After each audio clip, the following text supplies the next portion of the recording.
നമുക്കറിയാം ഇലക്ട്രിസിറ്റി അല്ലെങ്കിൽ electric current എന്ന് പറയുന്നത് നമ്മുടെ ജീവിതത്തിലെ ഏറ്റവും അത്യാവശ്യമായിട്ടുള്ള അല്ലെങ്കിൽ ഇമ്പോർട്ടൻ്റ് ആയിട്ടുള്ള ഒരു ഫാക്ടറാണ് അല്ലെ. നമുക്ക് ഇലക്ട്രിസിറ്റി ഇല്ലാത്ത ഒരു ജീവിതത്തെ പറ്റി നമുക്ക് ചിന്തിക്കാൻ പോലും സാധിക്കില്ല.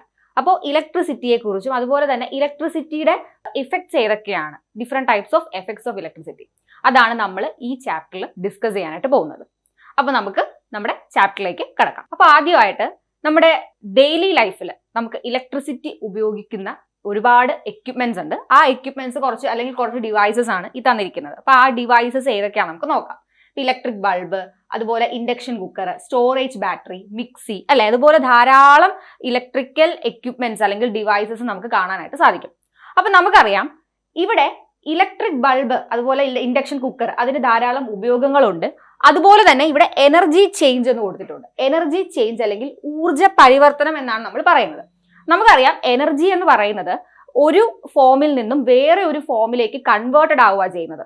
നമുക്കറിയാം law of conservation of energy എന്ന് പറയുമ്പോൾ energy can neither be created nor B destroyed. Energy ഒരിക്കലും സൃഷ്ടിക്കുവാനോ അല്ലെങ്കിൽ നശിപ്പിക്കുവാനോ സാധിക്കില്ല. പകരം ഒരു ഫോമിൽ നിന്നും മറ്റൊരു ഫോമിലേക്ക് മാറ്റാൻ മാത്രമേ നമുക്ക് സാധിക്കുകയുള്ളൂ അല്ലെ. അപ്പൊ എനർജി എന്ന് പറയുമ്പോൾ ഡിഫറെന്റ് ഫോംസ് ഓഫ് എനർജി ഉണ്ടായിരിക്കും.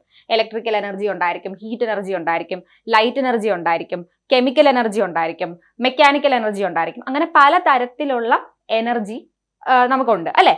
അപ്പോൾ എനർജി എന്ന് പറയുമ്പോൾ ഒരിക്കലും എനർജി എന്ന് പറയുന്നതിനെ സൃഷ്ടിക്കാനോ അല്ലെങ്കിൽ നശിപ്പിക്കുവാനോ സാധിക്കത്തില്ല. പകരം അത് ഒരു ഫോമിൽ നിന്നും മറ്റൊരു ഫോമിലേക്ക് മാറ്റാൻ മാത്രമേ സാധിക്കുകയുള്ളൂ അല്ലെ. അപ്പൊ ആ ഒരു തത്വത്തിലാണ് എല്ലാ ഡിവൈസസും, ഇലക്ട്രിസിറ്റി ഉപയോഗിക്കുന്ന എല്ലാ ഡിവൈസസും ആ ഒരു തത്വത്തിലാണ് വിശ്വസിക്കുന്നത്, അല്ലെങ്കിൽ ആ ഒരു തത്വം അനുസരിച്ചിട്ടാണ് മുമ്പോട്ട് പോകുന്നത്. Okay, law of conservation of energy. അതായത് എനർജി എന്ന് പറയുമ്പോൾ ഒരിക്കലും എന്ത് ചെയ്യാൻ സാധിക്കില്ല, എനർജി എന്ന് പറയുന്നത് ഒരിക്കലും സൃഷ്ടിക്കുവാനോ അല്ലെങ്കിൽ നശിപ്പിക്കുവാനോ സാധിക്കില്ല. പകരം അത് ഒരു ഫോമിൽ നിന്നും മറ്റൊരു ഫോമിലേക്ക് മാറുകയാണ് ചെയ്യുന്നത്.